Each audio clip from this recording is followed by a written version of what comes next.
Duduk rumah jaga anak sambil jadi ejen Go Greenmatic. 9 bulan komisen RM50,585. Hai, nama saya Wahid Abdul Rashid. Saya merupakan pengasas kepada Go Greenmatic. Go Greenmatic ni kita adalah platform tempahan kereta dan motor sewa. Okey, kali ni saya nak kongsi kisah kejayaan tim Go Greenmatic di mana dia ni duduk rumah jaga anak sambil-sambil jadi ejen Go Greenmatic. Dalam masa 9 bulan, beliau dapat menjana komisen sebanyak RM50,585. Okey, ini adalah Facebook Team Go Greenmatic. Nama Facebook dia Car Rental KL and Selangor ataupun ETA Car Rental. ETA Car Rental ni dia ada satu Bezal 1.3 Auto tahun 2023 sendiri. Okey, dia ni ada kereta lah tapi dia tak sewakan kereta dia. Sebab apa? Dia ni duduk rumah jaga anak, dia tak ada masa nak hantar kereta kepada pelanggan. Okey, ETA Car Rental ni dia sertai Go Greenmatic pada 16 Januari 2024. So dia ni bisnes 100% online di Puchong. Masa dia join Go Greenmatic, dia mula dengan satu Bezal tahun 2023. 99% pendapatan dari komisen sebagai ejen Go Greenmatic. Okey, ini adalah sewaan dan komisen beliau pada tahun 2025. Okey. So Januari sewaan dia 35,560, komisen dia 10,095.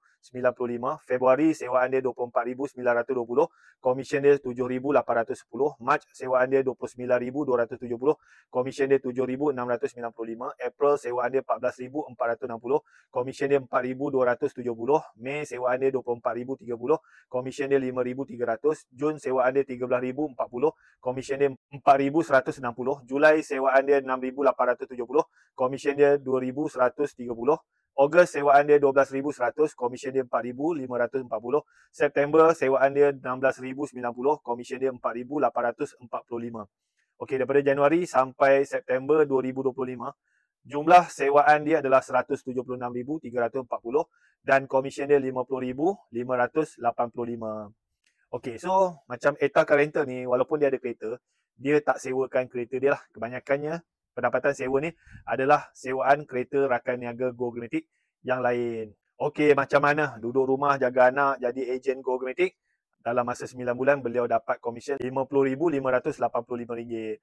So dekat sini ada tak sesiapa, tak kisahlah suri rumah ke, bukan suri rumah ke, kerja kerajaan ke, kerja swasta ke, berniaga ke, duduk kampung ke, duduk bandar ke, duduk luar negara pun boleh buat bisnes kereta sewa ni dengan Go Greenmatic. Alright, untuk you join Go Greenmatic, kita charge yuran kalian RM300 setahun. So kita bagi group support, kita bagi training, kita bagi sistem laman web, template dokumen sewa, bahan-bahan marketing, sistem untuk tapis pelanggan, dan Go Greenmatic pun kita boleh bagi kereta dan motor dalam bentuk pajakan.